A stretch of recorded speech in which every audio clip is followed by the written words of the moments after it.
Welcome back to 4 Geeks by Geeks, the place where geeks come to hang out. As always, I'm Boser.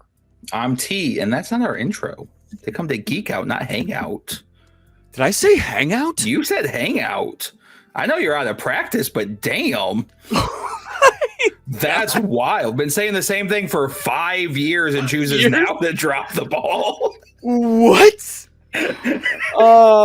That's crazy. You want to run that back? I just didn't know that I was going to announce my retirement so early. That's so weird. I was doing the exact same thing today. Oh, yeah? To the channel or? Yeah, all the above. Oh. Did I piss you off? No, I'm just retiring. Oh, okay. I was like, wait, do we need to talk about it? Did I do something? Publicly. What's wrong? We've got friends here. We're just going to make it awkward as hell. Cool. Hey, thanks for being here. Speaking of the friends, we are talking to the ones live here in the chat on Twitch, on YouTube, because this is a Geek Out Sesh. We do these every Monday night at 8:30 p.m. And you could be cool like, oh, shine bright, our best friend Britt. And, oh, sorry, did you hear that? Behind the scenes, when somebody joins the chat, I can hear the name. And I thought I said, oh, shine bright, hi, Britt. And then it said Britt joined. And I thought she was now part of the show. Anyway, that got me right off. Asking important questions. Every Monday, though, listen, they happen every Monday. They happen. If there's a Monday and I'm here, it happened. That's right. You know what? When this starts paying the bills, then we'll start being more consistent. Yeah, I can't talk shit. I've been back since what, February? That's okay. That's all we need. I mean, I'm going to talk shit anyways, but that's besides the point. That's why we love you. That's why you're on the show, to be honest. I think I was just in the right place at the right time. The wrong place at the right time. T, are you excited for C2E2?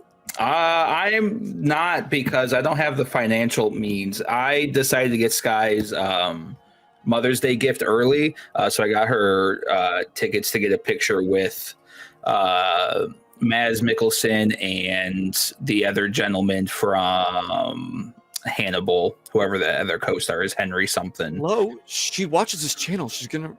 No, she knows. I let her know. I gave up my opportunity to meet Kevin Smith and Jason Mewes so she could meet Mads Mikkelsen. Can we just give this man? But speaking of, we need to get there early Friday because I think they're on main stage at like 1:30 Friday. So. Oh God. Okay, so we gotta. Okay, so we gotta leave early. I'm so excited for C2E2 because it's become such a little family reunion and even more new friends. It's not even little, though, is the thing. It's a huge family reunion at this point. Well, it was littler when we didn't know as many people, and then we meet more people, then we meet more people, and then it's a giant family reunion. Hell, I thought I was going to meet like 5 people last year, and I couldn't fucking walk 6 steps without meeting somebody we knew. And it's like akin to our home con, but not quite our home con. True. It was like the first con I went to, the first major con I went to. So yep, I count it. But speaking of amazing friends that we are going to be able to see at C2E2, you might remember our geek guests from tonight from a little over a year ago. They were one of our first guests of 2023. These guys are awesome. If you remember Rising Eagle Comics, then I know why you're here. They are great. They are crazy. And we are so glad to be talking more about what's coming down the pipe and what they are going to be doing at C2E2. So please give it up for Rome, Shakes, and Greg of Rising Eagle Studios. What's up, y'all? This time. There we go. There we go. What up, We're guys? going to do some rearranging of our screens so that T and I aren't this big. Because we're not that important. We have so much less to talk about here. There we go. Now we can see your pretty faces. Pepperidge Farm remembers. Yes. How we doing, guys? That's good. Pretty good, man. How about you? Good. It's been a crazy year. I'm sure maybe not as crazy as yours. Hey, thanks, Iggy, for the sub. But it's good to see you guys again. It's been the last time that I remember seeing you, Greg, was we were on the show floor at C2E2, and we were just minding our own business. We're like, wait, oh my God. It was like the extra Spider-Man. My little one with me too. She'll be with me again this year. Oh yeah? Oh We should yeah. be with me this year. And you were handing out some amazing comics. Yeah, we were hustling. We were hustling on the floor last year. And now look at you. Bless. So tell us a little bit about those who may not know you, a little bit about who you are and what you do as a geek. All right, Ron, take over. So we're Rising New Comics. At this point, we've been around for going on 7 years now. Well, actually going on 8 years. I'm sorry. Going on 8 years. We started out just me with one hero. Now we're me, Greg, and Shakes with 4 different characters and almost 8 different books. Last time we were here, we had only done one major con. And since then, we have now done, I would say, 3, with our biggest one coming up soon. Yeah. Talk about growth. Yeah, it's been a year. We haven't stopped to breathe since last year, really. And I remember you were gasping for air last year. Yep. Yeah. It's been a roller coaster, but it's what we asked for. So we're just looking forward to continued growth and being able to breathe even less, hopefully. Yeah, right? No, I'm excited to kind of get this really great comparison that we have. Like watching back at last year's episode, it was brand new. You were just releasing your first comics from the Kickstarter, right? Yeah. And now to be able to look back on that year and think about, especially for anybody looking to do what you're doing or is inspired by you, the real pitfalls and the real life hustling that it takes. Yeah.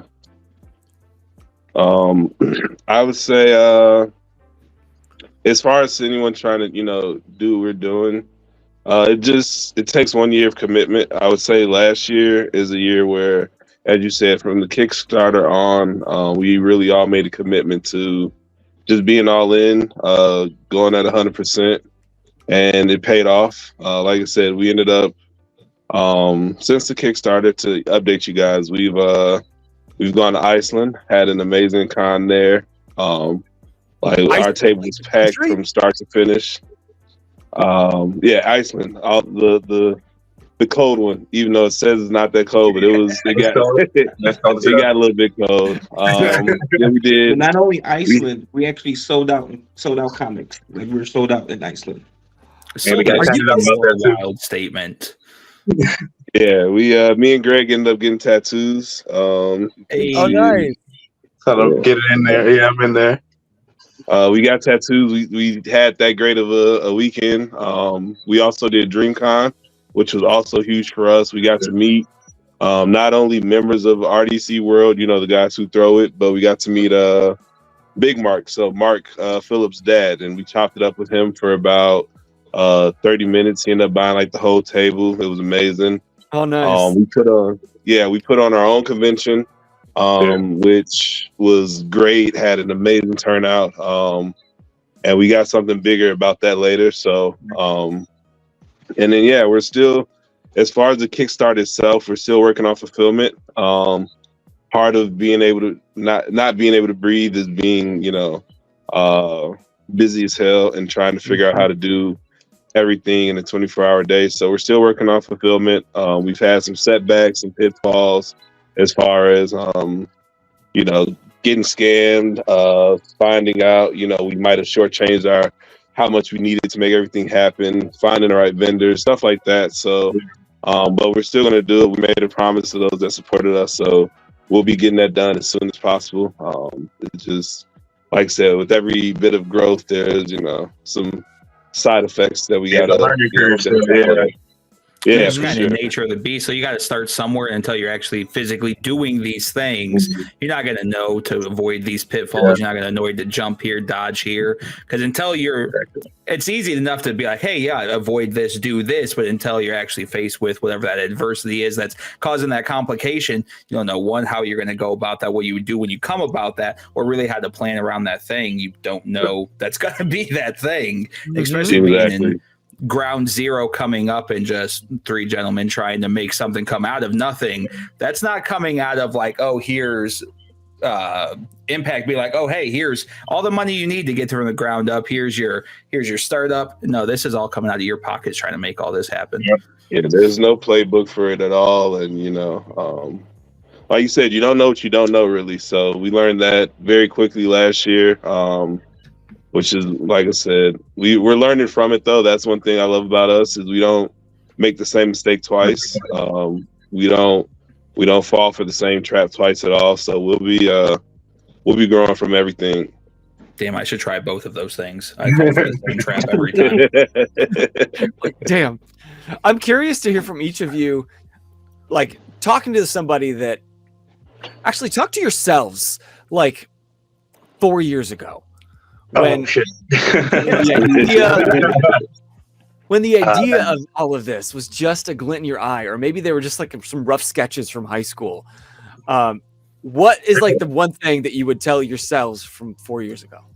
Man, it was a lot of drunk nights for all of us. So it's really what it comes down to. Like we sober up just real quick, just for a moment, all right? There's a lot of those, but I'll say it's cool to see where we at now, even because like we still have those same drunk nights, but now we got them drunk nights with just a bit more success, and we got ideas that we know how to apply. So it's honestly just really dope that we matured it as fast as we did, and a lot of people hit us up to how can we help them, what we do, and it's cool. It's cool to be a bit more on the experience side of everything compared to those nights where we were just trying to figure out like, oh, is this a good idea? Does this shit suck? I don't know if we can do this, It's a lot less I don't knows from us, and it's just more so we just gonna figure it out. Like we're the kings of winging it. If it can be won, we're gonna wing it. And, it'll happen. It'll happen every time. Yeah. That's a good question. What would I tell myself 4 years ago? Yeah. Now I'll tell myself, hey, start drinking tequila a little earlier too, bro. No point in waiting. I would tell myself be prepared for what's going to happen, because as soon as Legacy 1 and Showtime 1 first came out, we just did nothing with cons and a lot of stuff. So we hit the ground running. So that's what I'll tell them. Be prepared for it. Yeah, mentally, I'll say, yeah, I agree with that, because mentally this is we all got to take little mental breaks here. It's really draining. Like I think even back then we knew that, but now that we got the ball rolling so far ahead, whether it's separate projects or projects we got together, it's still overwhelming. Even as we plan like these bigger things for the next year, so it's definitely continue to be more about my mental health. I would have told myself that a couple years ago too. Make sure I was like in tune with my spirit, like the way I am now. I would, to wrap it up, I would agree with that. But what I would tell myself is honestly just believe in what you're creating more than anything.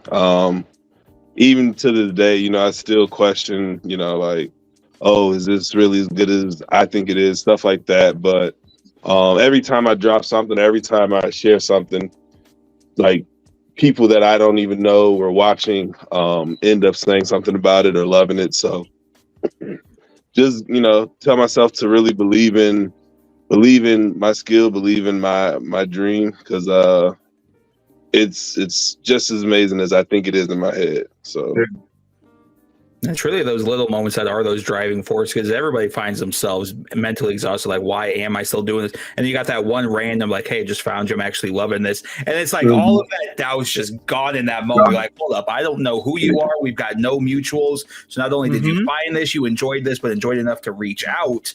And then it's just because you get one, and then you get two, and then you get three, then you get five, then you have an entire community behind you, backing you. So when you fall back on those times, like, I don't know why the fuck I'm doing this, you can look back around, you're like, oh, all of you are here supporting this. So even with the setbacks and the scams and everything that's kind of coming your way, it's no longer that defeatist that you're just doing it for yourselves no more. Now you got people actually there lifting you up because they want you to succeed, which is just a massive thing in today's age. Yeah, exactly. And nothing boosts your confidence like a compliment from a kid. Because they're honest. They're gonna tell you if something is shit or if it's good or not. And like hearing, like my niece or my nephew, like they really love this, they want more. Like those are the best compliments, because I'm like, adults might sugarcoat some shit or might tell you what you need to hear, but a kid, if it's good, they're gonna tell you. If it's bad, they're going to tell you. I've got two 7-year-olds and they don't give a fuck. They have no filter, and that's the best thing about it. Like, I'm so impressed by your guys' work ethic and the fact that I know that you must have grinded so hard over the last year. And now look at what you've done.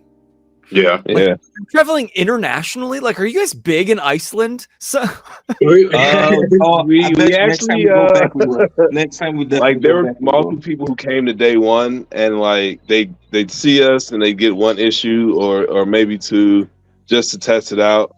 And then in Iceland, word of mouth is huge. Their thing. Like if someone tells you, "Hey, I like this, go check it out," everyone stands on it and they really mean it. And they're also like, if they say, "Hey, I'll be back tomorrow," they really fucking mean they'll be back tomorrow. So by the time we left, we had like people had 2 and 3 transactions with us because they'd get one issue, go home and read it, and come back and need the whole series, or they get an issue and share it with someone and that person will love it. So now they got to come back and get more. And like Shake said, we sold out of a lot of issues. Like heading there, because right now we're using a duffel bag to carry all of our comics and like the whole table basically. And going there, I think like I was getting close to the limit for how heavy your bag is before it becomes oversized or whatever. Yeah. And then, but on the way back, like I was able to fit it into my main suitcase, I think, because we had put away that much of that many issues. So that's wild.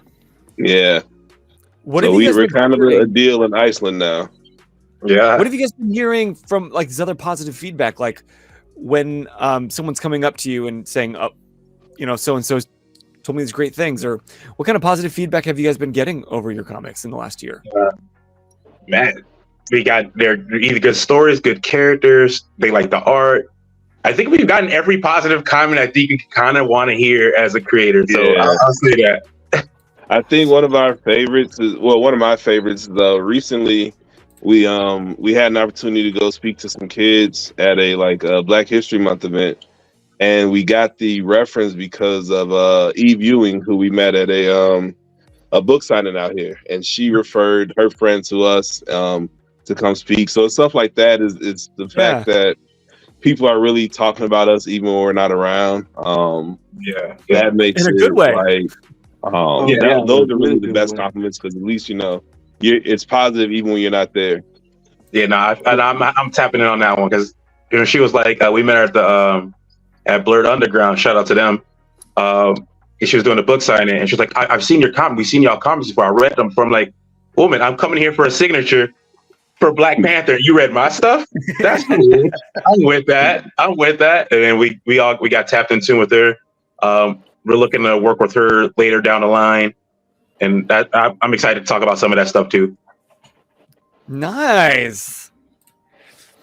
Okay, so we got C2E2 coming up. Yeah. Mm-hmm. What are the big things that we can look forward to with you guys there? C2, I think the biggest thing is just we're completely redid our booth. Like we're upgrading it as far as how it's going to look, because this is the most space we've had at a con before, and we really wanted to use this opportunity to really make our booth stand out. So we'll be selling prints for the first time. I think Shake's got a brand new commission he's going to be using. I'm going to be using I think I'm going to get my Marcus Williams print. He's one of my favorite artists, and I had an opportunity to get a Sergeant Soul commission by him early a few years ago. So I'm finally going to use that as a print. So I'm really excited about that. People always love it. And then Greg got a new commission for a Black History Month event that when we saw it, it was an instant. It was the one. That was the truth. Yeah. So we got basically the new prints. We don't have any new issues at the moment. We're still working on those. I think both Showtime 3 and Legacy 3 are both in production already. Yep. Connie 2 is still getting done. And then those are really the big thing is just, having more space. We got some new banners, new tablecloth, like really putting it all into our appearance to make sure that it stands out. And we got a question. Our booth number is SP20. I feel I'm on the website right now. We're just go check it the C2E2 website. We're right on there. That's cool to see too. Okay, I'm putting that in the chat so I can find it later. SP20. I got. Now, is that part of the vendor side? Or yeah, that's it's the small press area. So yeah, wherever all of the other smaller press companies will be, that's what we'll be. It's not Artist Alley though, so we'll be like on the main floor as far as I know. Okay, not yet. We're working there though. Yeah. But they had Like, a program. I'm trying to put myself in your shoes and I'm struggling because I bet you must be so stoked. Like, are you achieving the goals like one by one that you've been hitting? Because it kind of feels like you must be just checking them off, moving on up, getting into higher heights. Like, it feels fantastic. Yeah, it feels fantastic doing. It's been crazy because for C2E2, for example, we didn't get in through Artist Alley. We applied or whatever, but I had already been in contact with like some of their behind the scenes people for years because I've been trying to get us in. So I'm always emailing them like, hey, any hints on how to get in, any opportunity here, X, Y, and Z. And so one day I'm checking my email and one of the guys from C2 had emailed me back, was like, hey, are you guys still interested in a booth? We have small press booths available. And I'm like, hell yeah. And this is all we've been interested in.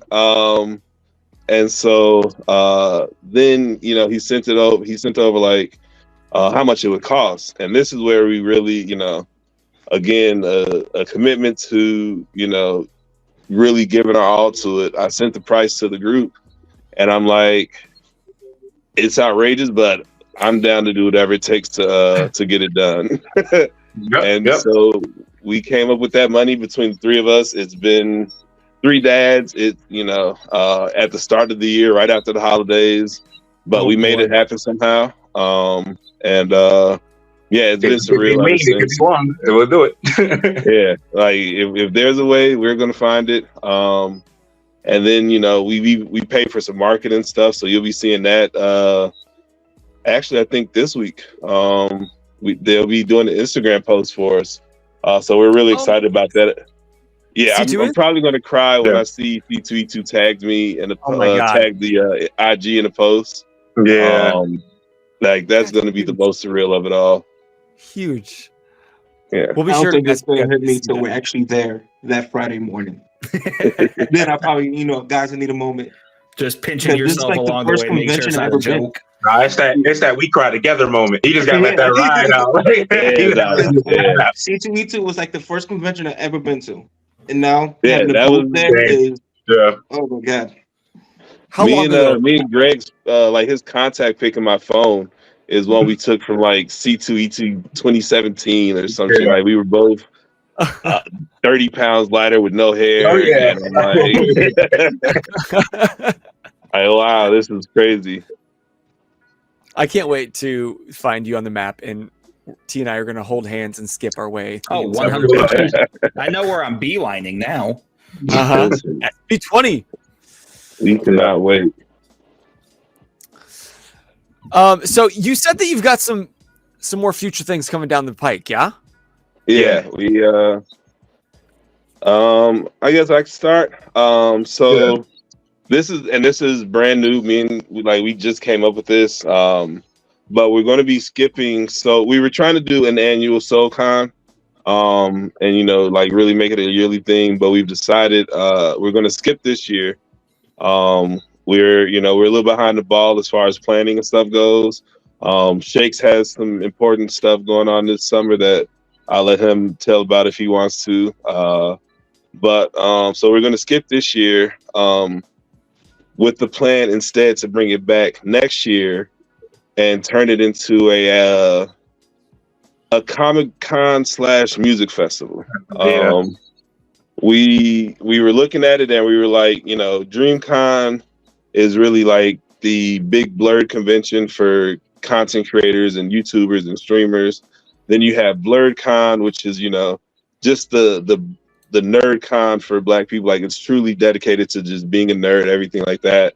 But there's no real bridge between comics and like hip hop, R&B, Just blind, yeah. Yeah, and there's a space for that. And we also have a lot of friends who are indie music artists. So, we've seen the indie comic story, not just in comics, but in music too. So we're like, Lollapalooza is a big thing here. What if we made like a comic Lollapalooza and start to build that? So 2025, a combination of words. 2025, we're planning on doing. We're calling it SoulCon the Remix. Nice. Yeah, that's our big thing. We've got a couple of music friends already who are like, yeah, we want in. We're gonna make this happen. So we really want it to be huge and be like, like I said, the comic Lala would be the dream. Okay, when that is concrete, you'll come back here and we'll share Oh yeah, details. for sure. Okay, great. Perfect. For sure. We will have the dates, the flyer, you name it. And we'll like I said, we're trying to make it. SoulCon was pretty big. We had 25 vendors, almost 300 people. We want this to be, double the size. We're working with a team of other people. So yeah, we got some ambitious goals here. I mean, with the growth you've had over the last year, though, being ambitious is kind of that's our thing. To be statistically speaking, you're hitting those markers, so no sense in to not believe exactly you're going to get hit. Yeah, we got as far as cons go, we got DreamCon still. We put in an app for a con in London. We want to make that our international trip this year. So that would be in August. And then Grand Rapids Con just sent me an email today. I'm going to put in the app for that. We're still that's your boy. That's where I'm based. Oh yeah, definitely. I got to finish the app. They want like a 2-paragraph about us, so I got to sit down and. Y'all need a reference. Just tell them to give us a call. We got you. Yeah, that. So, and then like I said, Shake's got a busy summer himself, so it's going to be a big year for us still. I mean, this year's been hard to top, I think, but if anybody can, it's you. We got some cool stuff. I'll let Shakes take over. Tell us about his summer into the fall. He got some big things happening. Okay. All right. So, me and my family are finally gonna move into a house. So that's a big one. Congratulations. Yep. And I'll be getting married in September too. Okay, there you go. Congrats. Yeah. Congrats. That's awesome. Yeah, this is a big. We are winning in all stages. Own house and a wedding, all in 1 year. Well, hey, my wife owns a wedding magazine, so if you need any references in Chicago, you let me know. Oh, wow. Hell yeah. Dude, that's so exciting. Rome and I ain't getting married. We just here chilling. I'm just ready to make The Hangover Part 4. Jakes will get to the wedding on time though. We won't. It'd be a time. Ain't gonna be on the clock. Ain't no guarantees win, but we'll be there. As long as the date is hit, I think you count that That's one. it. Oh yeah, it definitely that date. Yeah, Yeah. for sure. Shakes, your partner knows that they're not just marrying you; they're marrying these two as well. Oh, she's in the group. She has a lot in the back end during the con. So Yeah. so We while we're learned that in busy, high she'll school. be handing us like just little stuff, getting the comics ready for the customer. While we're more focused on the customer, getting us food. Yeah, Is she gonna be a does a lot C2E2? in the back end. Yeah, she will be attending C2E2. Can't wait to meet her. It's always one thing to have a partner. It's an entirely another game to have a partner that's as deep into it as you are, trying to build something from nothing and kind of just recognizing that when you have something like this, that's going to be times where they got to be put on the back burner, and there's going to be times where it's not going to be a priority. And we all know that's not ever the easy route to go, but when you got a dream, you got something to chase, and to have somebody to believe in, because we're already talking about having like fans and supporters and a community behind you, but to have that partner to have your back for like, oh yeah, 100% blindly, like we got this 100%. That's a whole nother feeling of confidence that kind of spurts through you. Mm-hmm. Yeah. Oh yeah. Yeah, So, definitely. I think Definitely. me and Greg just had a talk about that like maybe 2 weeks ago, just about like it exactly what you said. It's one thing to have the fans or the friends that support you, but having a partner like 100% in your corner who understands, and not only understands but also like you said is actively in it is amazing. It changes take it for everything. granted. When they see the dream before you, man, you got to be blessed. Like if they Calling see you the on dream your before bullshit you, when you don't want to see it yourself. Mm-hmm. yeah, because we all got little egos in it, so it Oh, for definitely. sure. Little. You gotta have an ego to some degree. You know, I'll be watching Blue Lock Little. too, and I'd be like, you know, sometimes I'd be into. But I did. So what I've been working on outside of the group, I had sent it to the group chat actually, but I'm working on a video game right now. Showtime got invited. I got invited, hit up by a game developer. Shout out to my guy Aries Art, Americaverse Game, and they hit me up like, "Oh, hey man, we like your work. Let's get some work in." I said, "Cool," and I was like, "I'm gonna hit my guys up later. I'll start it off, but I want my boys as DLC." So we talked. We can do it. He dropped a trailer for a redesign of Showtime, which is cool. We've been working on it a couple months now. A demo's coming August, roughly September. He's like one man job in it. So, yep. No way. That man, look at the trailer I sent you on Instagram, and then like I tried to open it on my computer so we could watch it there. Yeah, but it will only open it in the app. Yeah, because it's he moved. He putting a lot of good work in, and he doing it in Unreal Engine 5. So we're going to see some cool shit with that. That was actually my next question of what engine was being built. I saw the Unreal in the chat, but everybody's moving to 5 right now, and that's just kind of a crazy place for gaming to exist. I'm fairly confident we're all roughly in the same age range. But I was talking to my kids about it, like, 'cause they're playing video games, like, oh man, these graphics are shit. I'm like, y'all don't know a goddamn thing about. You don't understand the struggles we went through trying to make sure these RCA cables fit properly so we could see and hear. No mercy with the block. They got like a plastic on, a wizard because you figured out how to connect the game properly. Like, hey, he was a genius if you looked up them chords right, though. Man, look, especially on the first try. Oh, you did it on the first try. You were a god for the next month. It was amazing.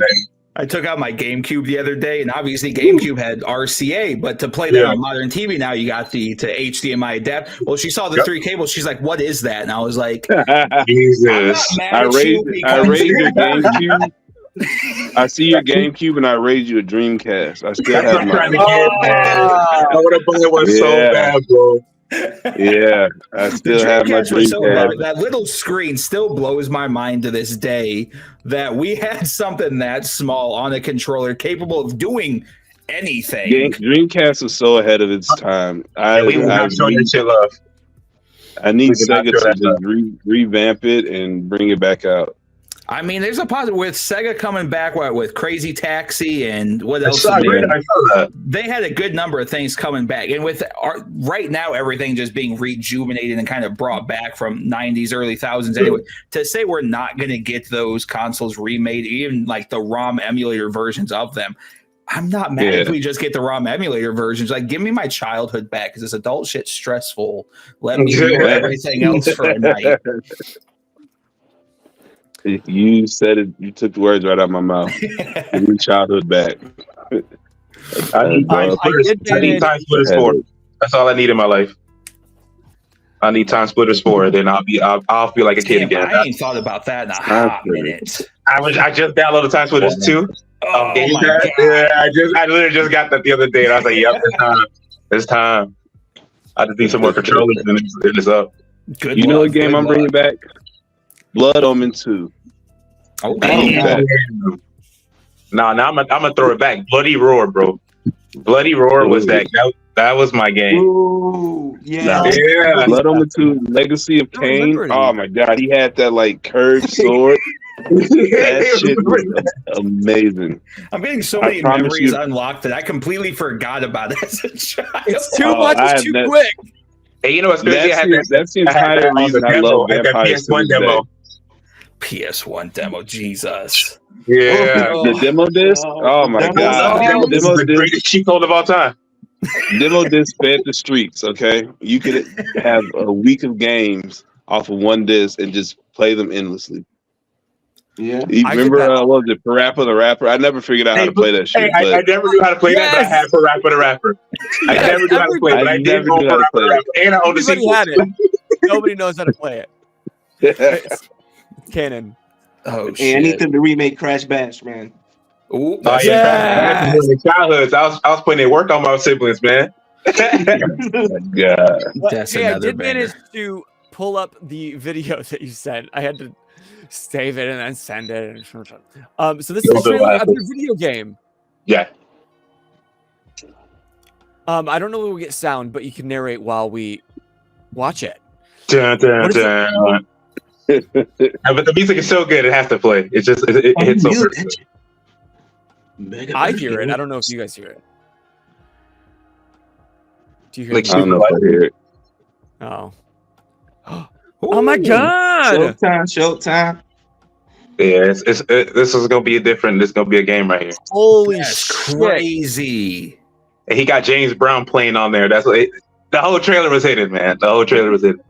Yeah, he said he dropped it on chat. I was like, yes, the streets need it. Yeah, for sure. That's wild. We basically I am like shitting my pants over here. That's another indie guy. I actually met him at DreamCon. My boy Aleem. So it's just a bunch of us indie guys like making the game. And then we on some spoiler alert, we also working on like Ultimate Alliance type of deal too. Like, don't play with me right now. I will lose my shit. Yeah, we working on that shit. That's taking a while because we trying to get an actual story to it. And we've got that many creators under one chat. Everybody want their idea to be fed, so we just going through what makes sense for everybody. But that's like a big thing. I will throw money I don't have at this. Don't fucking right now. Yeah, that'll be on Steam. Yeah, that'll be on Steam for now, and then we'll see if it makes sense for Xbox. Since he's so deep in the industry, he's letting us know what makes sense to distribute it. We'll be doing a Kickstarter for that too. We've got enough game friends associated with the channel that we can kind of just send them your way. So with any questions, comments, concerns, hiccups, at least somebody to touch base with that's kind of ran through that track already that might be able to help alleviate some hurdles that come up. Yeah, because it's my first time really working with this many different creators. So it's been tough, but it's been fun. I've been learning a lot. Everybody pretty cool. Just gotta remember at the end of the day what the overall goal is, and not let because that's the big thing. It's not letting ego come into play, and it's a collaborative, not a this is a me project with y'all associated. Well, it it's tough. Like I said, it's tough just working with that many creators, but at the same time, we've all been teaching each other, learning from each other. So it's been cool. I can't wait for the demo. And he said August. I'm gonna push it to September. This is a one-man army type of deal. We just kind of let him cook while we're working on the story and all the other stuff we do in there. Well, I know Dude. I'll be playing on stream ASAP. That's all. Right. That was the character. Yeah, no. When I seen it, I said it to the homie so fast. I was like, "Hey, y'all got to see this, man." I just can't wait to see their characters in it, and I can't wait for us to, continue on the right path and really hit the gaming industry too. Yeah, that's why we started going by Eagle Comics, Rising Eagle Comics Studio, because we really, at some point, we all came to a realization we don't just want to stay in comics. We have dreams of directing. We have dreams of, voice acting, dreams of video games, you name it. All three of us are creative enough to stay and just do comics, I feel like we kind of be doing ourselves a disservice. Yeah. Like, we have so much to offer and we're like, fuck it. Let's, like you said, our thing is kind of just shooting for the stars. And we either reach them or we land somewhere high up anyway. So, and why pigeonhole yourself if you've got the passion and the drive to do these other? And it's not like you're doing things left and right trying to make some nonsense happen. Like all of these things go hand in hand. So you're just limiting yourself at that point to not do these other things if they're already right there and you've got the passion for them. Yeah, the game been cool. I also been teaching a lot. Me and Ron been teaching a lot. That's cool. That's cool. Yeah, we had a Black History Month event with the Boys and Girls Club of Chicago. That's awesome. And yeah, that was dope. Being in a room full of, like, there were top guys from PepsiCo there. There were full on authors. Tons of high profile people, and here we are still packing out the room. Because all the kids want to come see the comic books, want to talk to us. Parents like, wow, this is amazing. Can you talk to my son? He's an artist. Can you talk to my daughter? She's a writer. Stuff like that has been probably like I said, the interactions with the kids really are my favorite, just because you get such honest truth out of them, and their joy and passion is just so like they're never too cool for it. Yep. Yeah. They're always excited. Which is nice to see nowadays, because we didn't have that privilege, which we've all talked about. Like, we did not have the privilege to be as nerdy and as geeky as we're able to be. You kept that shit in private. You maybe talked to the close homies about it, but now we're in the era to be able to be as loud as possible with all of this, and everybody strives for it. So it's obviously you're always going to have those trolls and the haters that don't want to see you succeed because they're not doing nothing. But everybody else is, even if they're not in that lane, they're seeing somebody create, they're seeing somebody do something, they're seeing something drive for something they're passionate about. Like, I'm not in this myself, but I mean, I'm going to fucking praise them and help them out any way I can see. And so that's so great to see everything kind of come into play right now, especially with y'all just over this last year with how much growth has come into this, that everybody's here just to watch you grow, succeed, and support any way they possibly can. Yeah. There's a lot of people trying to come on board, trying to, support, and we're here for it. We've had people who kind of shunned us in the beginning, kind of, spin the block.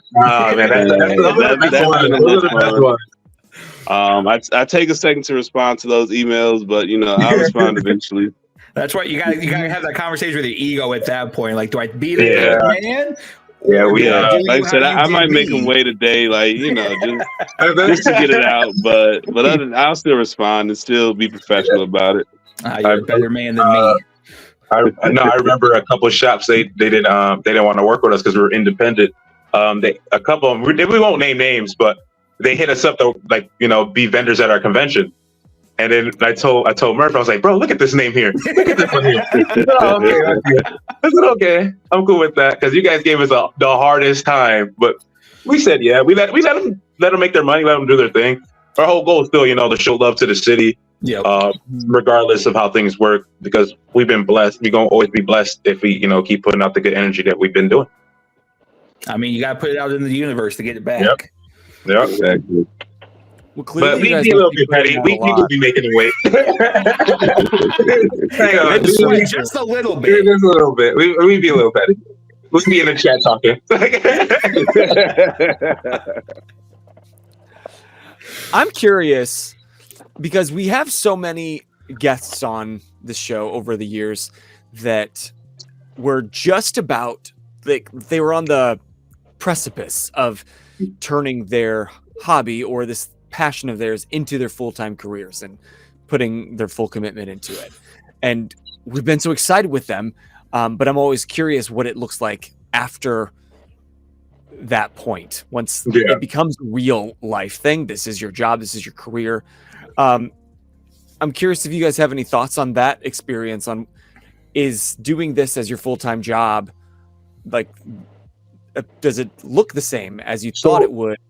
We're all transitioning into it. Like I know myself in particular, like I'm over my job, so I'm definitely trying to transition into making this a little bit more full-time.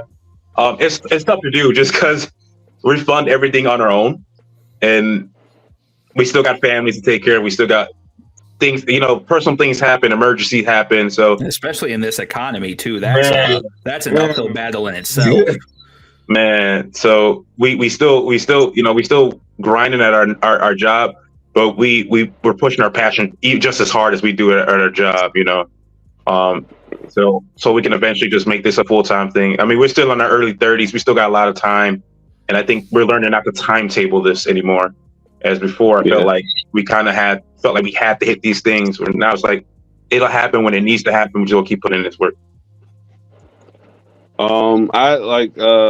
I just started a new position, and it's going to be the first one that seems like it's really going to let me really commit to it. Thank you. It seems like it's going to be the first one to let me really like commit to it. Like I came in the door telling them about it, which is something that's been like over the past 6 months, I've gone on a lot of different interviews.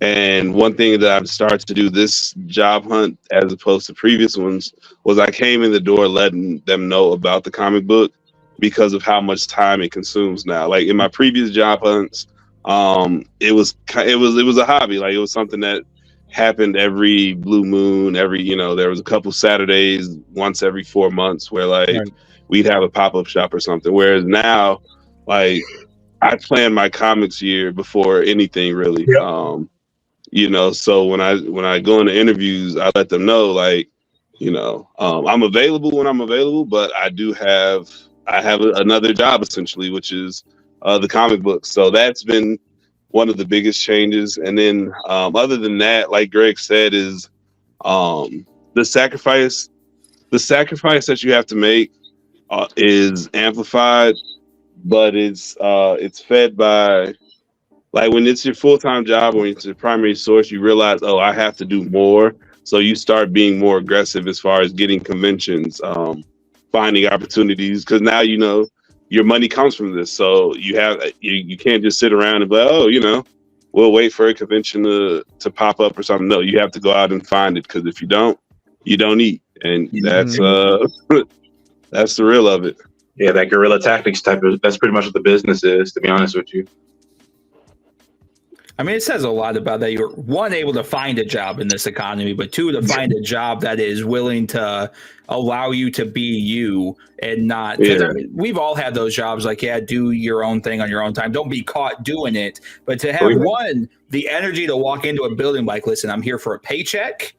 Y'all are secondary as shit. And for them to be like, I like you as a person enough to be like, that's fine. Just get your job done and do what you got to do. You got to give props to anybody in that position willing to do that. You got to treat them like they treat us. So shit. They'll never admit it, but the job I was working for most of last year essentially fired me for, the comic books. So, like they made up a bunch of bullshit. They actually got fired the day we went to Iceland.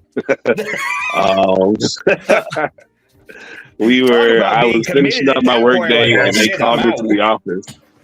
Yeah, like I had my bags in the car and everything. I finished up my work day. They called me to the office and made up a bunch of bullshit. But they had been that whole week leading up to it, even though I let them know, like in the interview, hey, I'm going to Iceland in September. That whole week leading up to it, they kept asking me, like, you still on vacation next week? You still going out of town next week? I'm like, yes, I'm still not going to be here. And they just made it permanent, but it opened the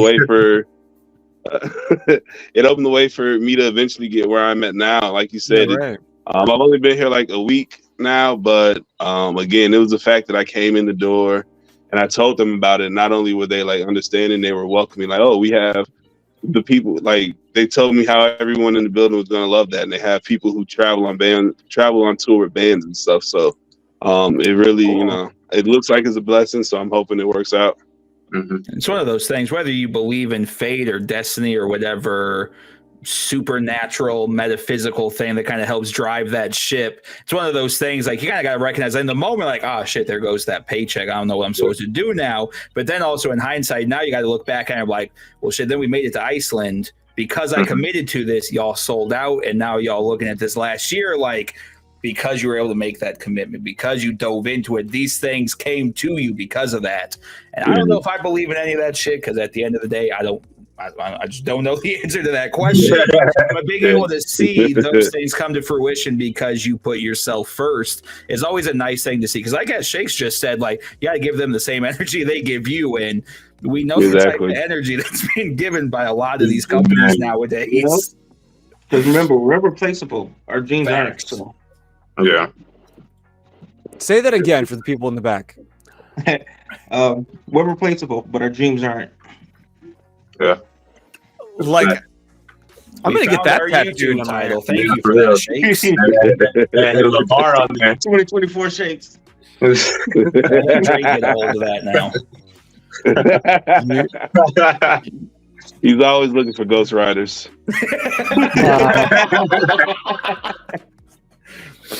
Heard it here first. Kendrick may have been right. Nah. Okay, wrote it down. Sorry, I'm a slow writer. I just you guys are doing it. Yeah, so I'm very curious now. So we've got comic books, we've got a video game on the horizon. We've already talked about mentioning directing and doing these other things. So you're hitting these check boxes. What are your next check? Like, what's the short check box and what's the big dream check box that's coming up next for y'all? I think short checkbox is just to we got 2 in the possible major cons this year. DreamCon and C2E2 already confirmed, and then we have a couple of options for a major con in August. I think short term, our goal is to just rock these in a way that they allow us to push the company further. Like, we want to walk away with enough funds to finish issues, enough to finish Kickstarter fulfillment. We want to walk away with enough connections to where somebody's calling us or emailing us like, hey, we have this opportunity. Like, I think as far as conventions go, we either want to, our goal is always to increase our funds and increase our opportunities. So we want to sell the table, but we also want to connect with so many people that we're getting emails and phone calls down the line that are like, hey, we want to connect with you guys on this. We want to have you involved with this. And with C2, pivot where you're not making that reach out, they're reaching out to you. Exactly. We want to walk away from conventions. Like, that's our mindset, is we always go into it, not just wanting to sell to the customers, but we also want to make sure that the other names in the room who are, who have that reach, who have that connection, that they know us, and that they, they don't leave that con without talking about those 3 guys who were, had a line out the booth. We want to make sure that always. It's about who knows us at the end of the day. So. Yep. And then long term, I think for me personally, it's the SoulCon remix right now. I know for Greg, he's got this crazy mega collab he wants to do. Yeah. And I know for Shakes, he's building a crazy universe. Crazy corner of the universe, I should say. And he's got some characters he's really excited about. I think he's just ready to really get those characters released and pushed out. Because he's been working on this damn near half his life at this point. So he's excited. But I'll let both of them speak on those things. My short term about these characters, yeah. Oh well, okay. My short term goal is just to be consistent about putting out legacy. I don't want like big gaps in between the issues. I want to write off for hype. and just keep going and going and going. And then for When you long figure that term, out, let us know too. yeah. Ooh, yeah, but for long term, yeah, I have 2 stories. I think 3 stories I would like to write. Um, One's a little bit more mature.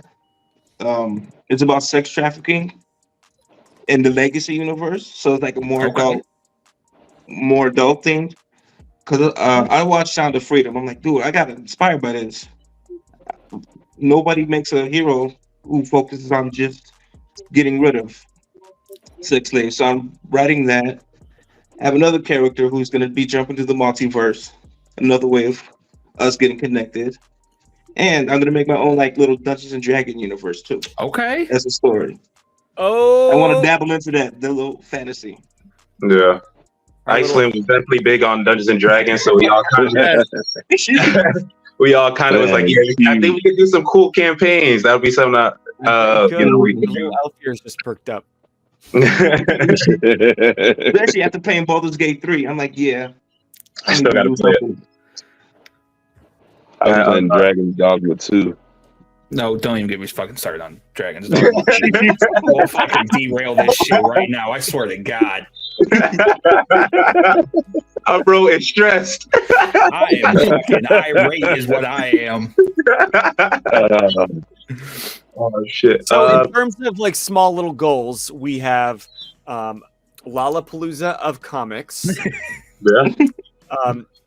video game collaboration across a multiverse of independent comic book characters, and an entire D&D series or TTRPG, indie TTRPG based around your universe. So just little things. You could probably achieve those by next week. Just something slight. And all of them will have concrete work done by the time we come back next year. That's what we like to hear. Stamp it. This has to be an annual thing, and Yeah, we're for sure. gonna feel so cool We're with it. the minute that you're like getting an Oscar. Like, yeah, we had him on our show. Have every year locked in. We're Don't gonna keep forget it us when going. you're big.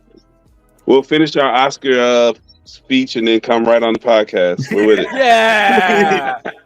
We'll all have the tequila ready because it's gonna be lit. So, Oh yeah. For sure. but yeah, we got a lot of things going. I'm pretty excited.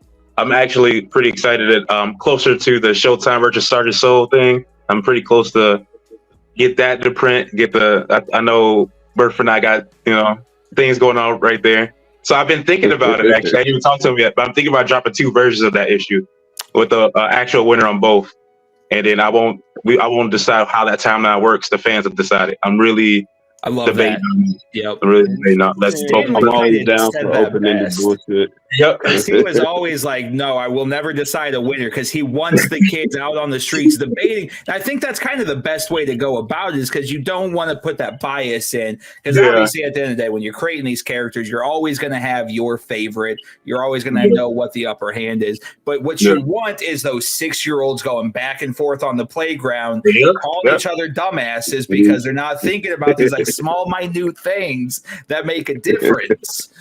6-year-olds, 30-year-olds. I'll be in the chat sometimes too. These hands are ready for everybody. Sometimes I read so many bad opinions. For everybody. Damn, man. Like, I gotta hear them talk shit about. I don't know if you guys are watching Invincible. Yep. But I gotta watch the entire chat talk shit about Mark every time, and I'm just sitting there like, wait till the next season. And I keep having to say that. Oh, Mark got his ass. He got his ass smoked Multiple times. Hey, wait till the next season, girl. and then we'll be back here, and I'll finally be up in the world. Like, I will finally She be up. taught that man about life through pain. Oh my god. Well, let's see how fired up we can get the chat now, because I think what we plan to do is we've got a random superhero generator, and we're going to give it a spin, pick 2 heroes, and we're going to argue to shit about who would win. I'm telling you right now, Fun if fact, Batman that's how we comes came up, up we're with a not couple giving of this our early motherfucker prep characters. time. Fun fact: me and Greg used to use random superpower generators to come up with early characters' powers and names Really? and shit. Yeah. Yeah, we just be in the group, and one of us would have our have a generator pulled up and just hit it and drop the powers in the group, and we either keep it going or whatever. I like it. Yeah, we got to some real ridiculously OP powers at one point. So I'm just like, yeah, we're going too far out. We're going too far out with this. I don't even know how to explain some of the quantum physics we were reading. We used like JoJo's stand generator at one point. That was our favorite. That was our favorite. That one got really wild. That was our favorite. You just chop it up to magic and hope nobody asks questions. I'm the creator. I'm the creator. All right, so I'm going to Always spin this. use, And then, in addition, T's actually got the game of Super Fight. And so we're going to roll a superhero, and then he's also going to add a modifier just to add some extra fun to the mix. You ready? Yeah. All right. Go. Our first hero entering the fight is... Seems like a sound effect. Daredevil. Fair. Gives a modifier. But Daredevil can throw sticky bombs. Oh shit. Okay. Okay. Daredevil with sticky bombs versus... Ooh. No, that's not Wolverine. a contest. But anyways, literally wearing heart. Oh no, that's fucking stupid. We ain't doing that. Bouncing on a circus ball. Wolverine bouncing on a circus ball versus Daredevil who can throw sticky bombs. Well, that circus ball is gonna be gone after the first sticky bomb. So I'm not gonna hold. I think Logan might take it. Nah. I'm taking Daredevil. I'm taking Daredevil. I'm taking Daredevil. His hands and the sticky bombs combo. And Wolverine fight like a dumbass. So it's just by default. I can't be on his side all the time. Like Wolverine, his fight IQ is trash. It's too low for someone. It doesn't have to be high when you're nigh unkillable. Yeah, I get that, but I need you to do better. Do something. I need you to dodge the punches or shit. Like, just don't jump in the fray anymore. See, because my question is, though, can Daredevil still echolocation with bombs going off? That's what I mean. He's smart enough to know that. So if he's gonna use a sticky bomb, he's probably gonna get out the range after the first one, especially. And they won't be in closed rooms. I know he's not boxing in closed rooms. So yeah, I'm thinking he beats Logan's ass and hits him with a couple sticky bombs, and then all right, swings beats Logan's up high ass, enough. I think might be a bit of an exaggeration right now. Listen, Daredevil's hands are legit. That man's so certified. They That are. man is too certified. Hand to hand, he's got hands for everybody. So, but especially with Wolverine having to bounce on the ball, every step he takes is going to be audible. Inconsistent. Yep. That's true. He's like, he getting popped by sticky bombs from the roof. He's just bouncing. It's just the storm shift from the roof. And he's just going to be saying fuck a lot every time he's trying to maintain his balance. That's a very good point. Mm-hmm. All you hear is bub explode, bub explode. It's not going to kill him, but I think it's a win for Daredevil. I got Daredevil. Yeah. I'm taking Matt. Yeah. All right, sounds like it's unison. Chat, I don't hear you, so it's unison. All right, next is Bucky Barnes. Ooh, no, he's losing already. I'm going against Bucky by default, but I'm ready for the second one. This is the auto will. What's his modifier? He uses the Force. Oh shit! That's tough. Ooh, that's tough. Okay. Grayson. Huh. Okay. You gotta give him a good one. You got. No, give him the circus ball. Like, he'll be OP as hell with the circus ball. The circus ball. That's not even a contest. Give him a circus ball. This man do quadruple front flips and shit. Like, give him the ball. It's him on a Segway though. That's going to cause him some real problems. Oh, Is he on a man. Segway? He's on So a Segway versus the Force. Yeah. I mean, the still don't Force is think pretty Bucky's OP. smart enough to win. Yeah, I feel like I'm gonna go against Bucky because I hate Bucky, but I feel like Nightwing is going to throw that Segway, and Bucky's going to try and catch with the Force, and Nightwing's going to catch him with a sliding kick or some shit. Yeah, Bucky I'm would taking use the Force Nightwing. in a stupid way. yeah, That's very Bucky Barnes. He's When going I to use it to was the last comic I read of Bucky, he got beat up by a Kingpin who was sleepwalking. I just can't respect him. I can't respect him for anything. I Bucky's wanted to the type argue. to I use wanted the Force to be to the knock out a antithesis pillar, here, but I and it's a can't. supporting beam.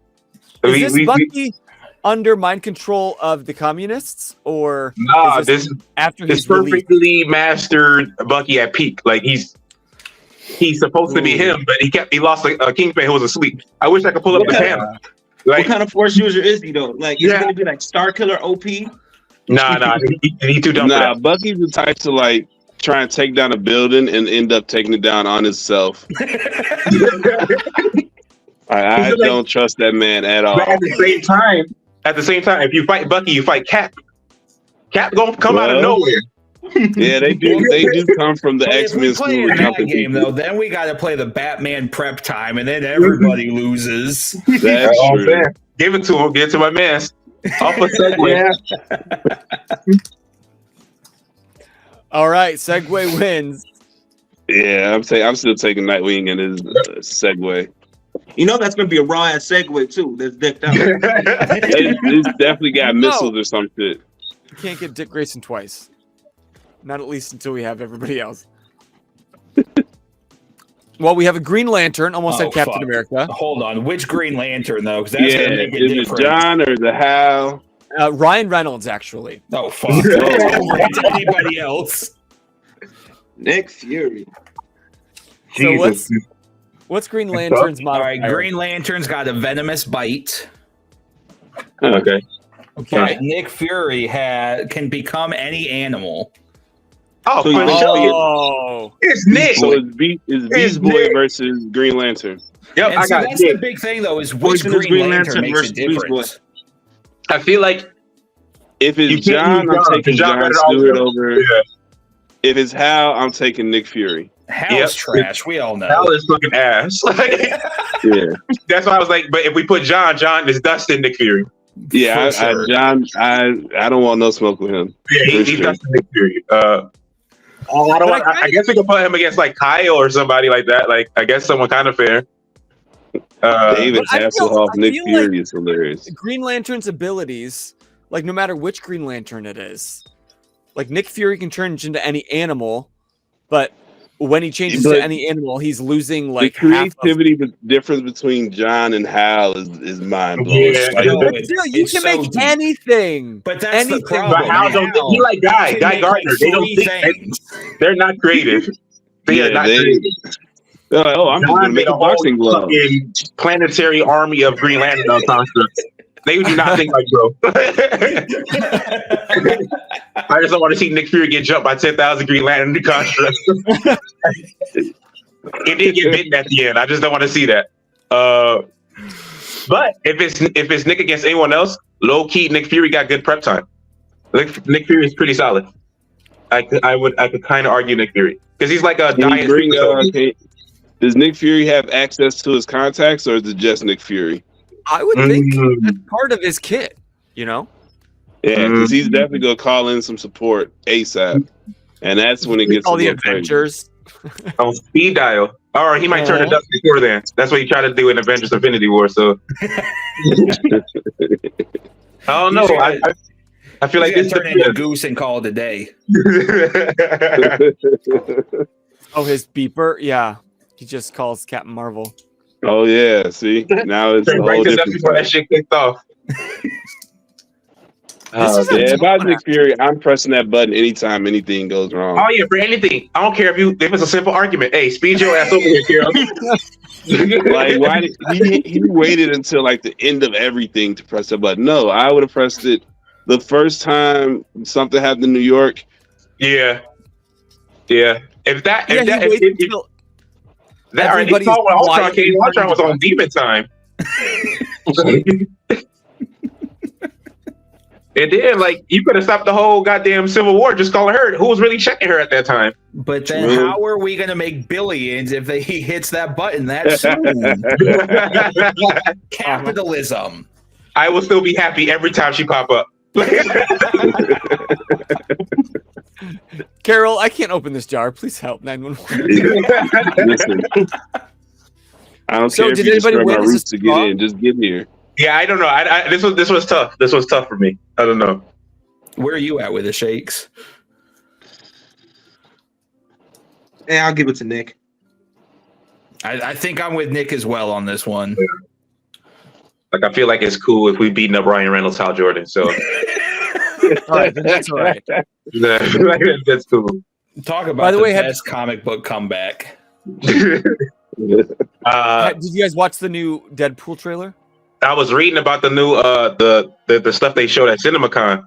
That I movie's about to haven't be seen one in a while, so no, I haven't watched any new one. But Nah. It's honestly going to be the make or break for Marvel at this point. We know they they're need it. down a fucking shitstorm right now. If They this need one don't work, it's done. but like the last couple movies weren't even bad. I just felt like they half-assed them. They're just all over the place with the story and with everything going down with Jonathan Majors right now. Now they're pedaling on everything and phase 5 is they just don't have right any. now. They need a real star on the team. Like Robert Downey Jr. and Thor and Chris Evans carried much more than they probably could have realized. Yep. And right now it's hard because you got, with Chadwick passing, that left. That left If Chadwick is still hole. here, I think if Chadwick is still here, they're in a whole different hemisphere right now. Like they're still ascending just because they had a force of an actor to lead it. But now it's like, Tom Holland, we're already kind of burnt out on him. Well, Sony shit. Now. Like he's still cool and all, but it's like he's not Chris Evans. He's not. Well, the issue that we're always going to come with Tom Chris Holland Hemsworth. is Sony's making sure they keep their end of the deal, and they're not going to work with Marvel because they're going to give up their paycheck off of it. So we're already hindered. Like, no matter how you feel about Tom Holland, he's always going to have that slight against him because the money is stopping us from getting the things we truly want at the end of the day. Like, it's great that I came in not liking Tom Holland. I thought he was going to be way too young to fill the character. But between the combination of Peter Parker and Spider-Man, I think he encompasses the character as a whole fairly well. And I'm excited to get 4 more movies out of him. What is 3 standalone plus 1 more? Yeah, as long as we don't have to do another Madam Web movie. I was so pissed off watching this movie. My kid wanted me to take it to the theater and watch it. Madam Web is officially the second superhero movie I've skipped, with the first one being Black Widow. So maybe I just don't like spider superheroes or something. But, since the thing, Sony had potential. Like, I will die on this hill. The Venom movies were not as bad as everybody makes them out to be. They're not bad. They're not bad. They've got structure.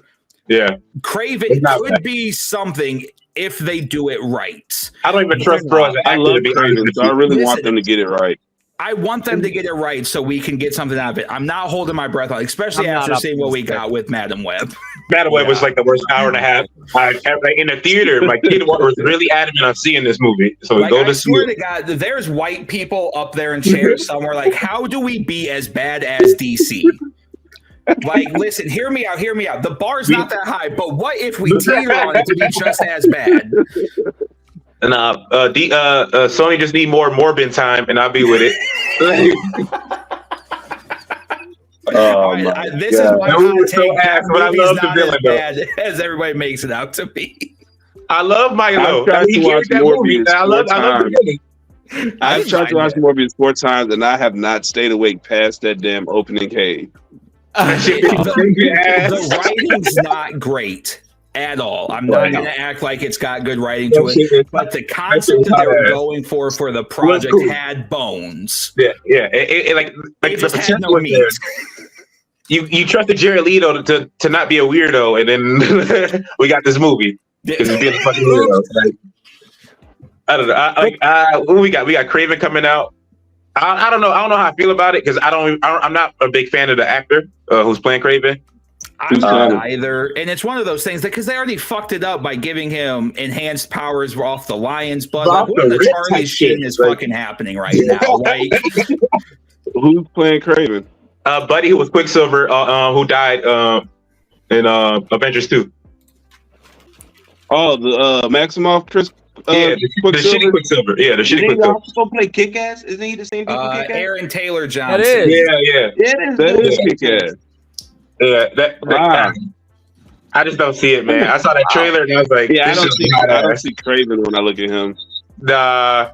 You needed a real indigenous dude for that shit, and he not it for me. And just the moment I saw the superpowers with the lion's blood, I was like, did nobody pick up a comic? Like, or watch the cartoon? Anything. No background research was done before starting this one. That shit is hot. That shit gonna be hot ass. I'm gonna watch it online though. we got now, but I'm gonna watch it online. I can't get after that. Madam Web took like $20 from me, man. I'm just so my kid had the greatest time. She's laughing. She's like, "Oh, that's cool." By James Gunn. And if Marvel, I don't know how I feel about the Superman Legacy, but I'm gonna watch every Superman movie that's dropped. Hey, you can quote me on that. That's gonna be a hit. That's gonna be a hit. I'm still mad they didn't bring my boy back, but whatever. We'll see how it goes. Listen, at the end of the day, we can all tell The Rock to fuck off for that bullshit he pulled with fucking Black Adam. This motherfucker said, 1, I ain't gonna lose shit, and 2, I'm gonna fuck up any continuity we have here because I think I know better. Motherfucker, you don't. Hey, that's why his ass back in the WWE. I am so over that motherfucker, and I will die on that goddamn hill. From 80-year-old Undertaker. Man, Dwayne, this the best shit Dwayne doing, but Dwayne just being Dwayne. Like, he not even acting no more. He literally just, like, when I seen Black Adam, I just waited for a rock bottom. I was like, like, I don't even believe Black Adam got superpowers, but I believe Dwayne do. Like, this man is insane. After his bullshit with Vin Diesel came out in the Fast Furious franchise, with both of their contracts saying neither of them can lose a fight, I was like, I can't respect you as an actor, as a creator, as a fan of anything, because you're limiting yourself on any story possibilities by guaranteeing yourself the win. Losing is okay. Failing is acceptable. In his contract? That is Vin Diesel's as well. I'm gonna shit on that man at the same goddamn time. Both of them think they can. That's why if you look at any of their fights, it's always a draw, and nobody gets that one. It's not the Stan Lee. Let's argue about who fought better. It's because contractually they were not allowed to lose. Yeah, that shit got leaked a couple years ago. Yeah, it got leaked a couple years ago, and then they confirmed it. Yep. Oh my god! What about in the WWE? Did he ever? No, he undefeated at WrestleMania now. Like, he won at WrestleMania, and now he's trying to be a heel, and it's fucking weird. So I feel like I like heel Dwayne, but I just feel like just because John Cena exposed him reading off the lines, it fucked me up. Cena really came at bro, and he had The Rock stuttering. It's hard to watch one of your guys from back in the day just get cooked like that on the mic. And that's just a great difference between and perfect antithesis to who we're seeing The Rock as right now. When was the last time Cena's won a match? 2018? I need John Cena to put a goddamn hat on, though. Like, my man is.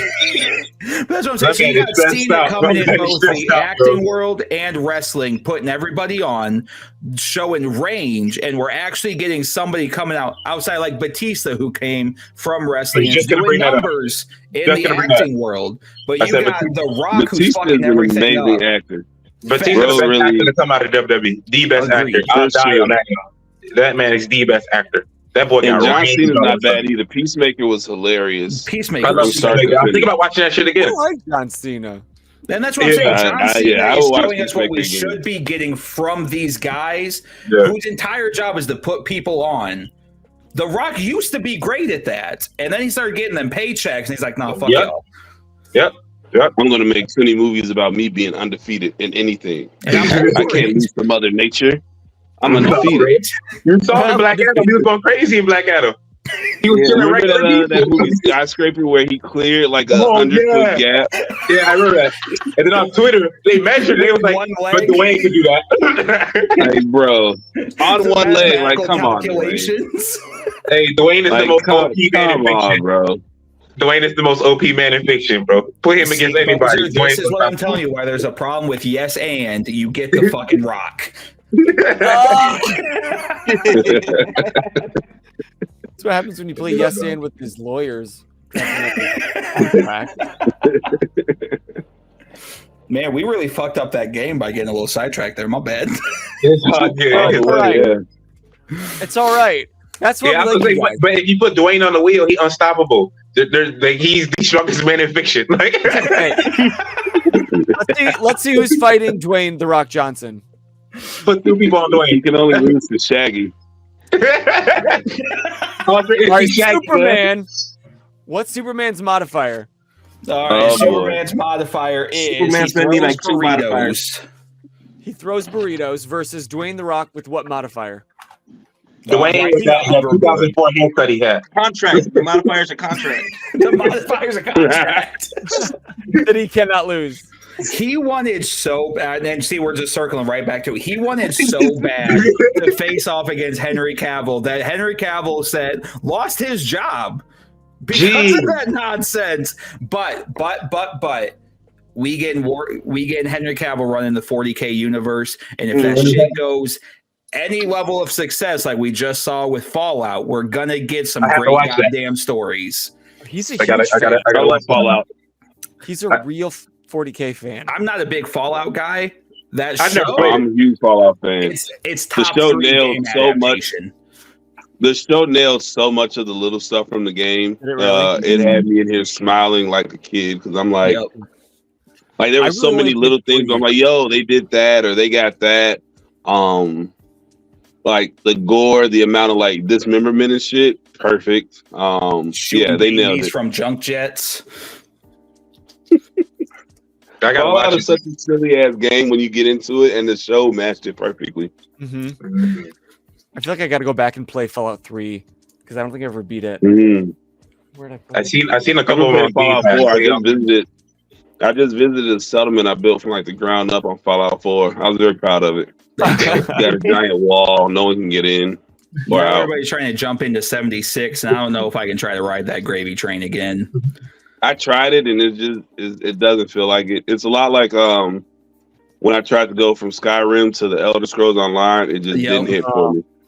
Mm-hmm. At least Elder Scrolls Online had things to do. 76 was like, all right, go make your own fun. And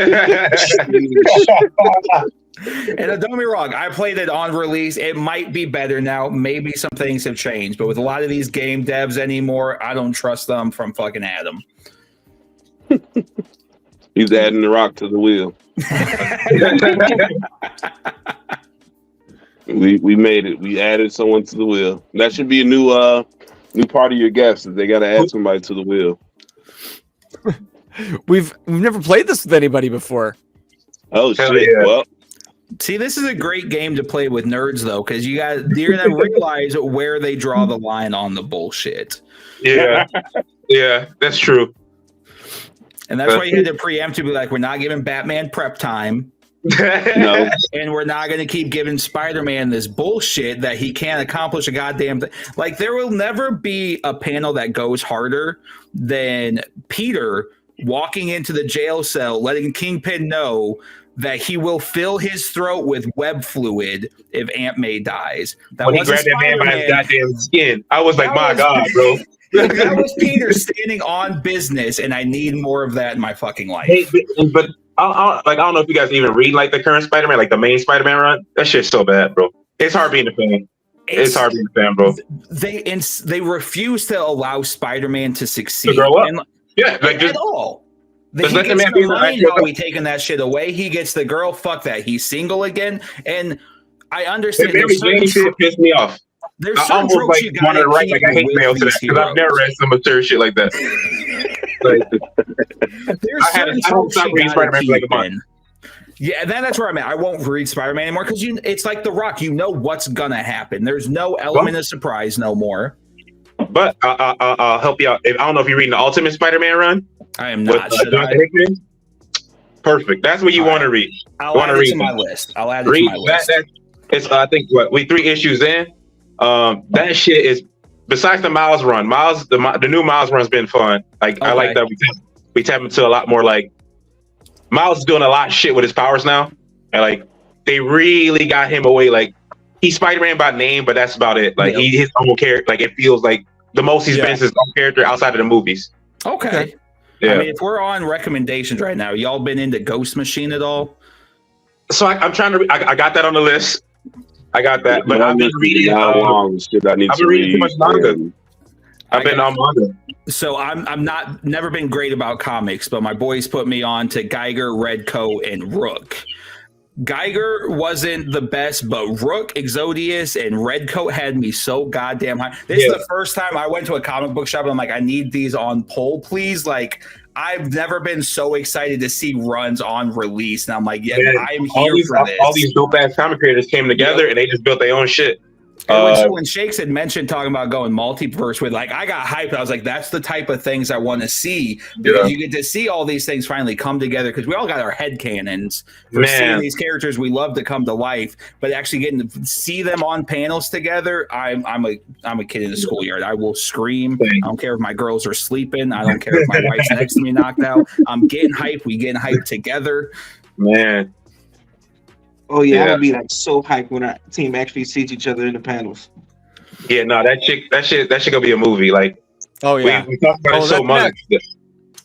Yeah, we talked about it so much on like what we gonna do, and then we tell these stories and we set up like these bigger events coming up.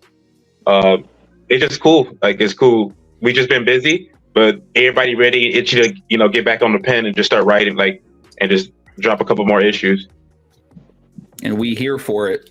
Because I got a comic book recommendation for you at home.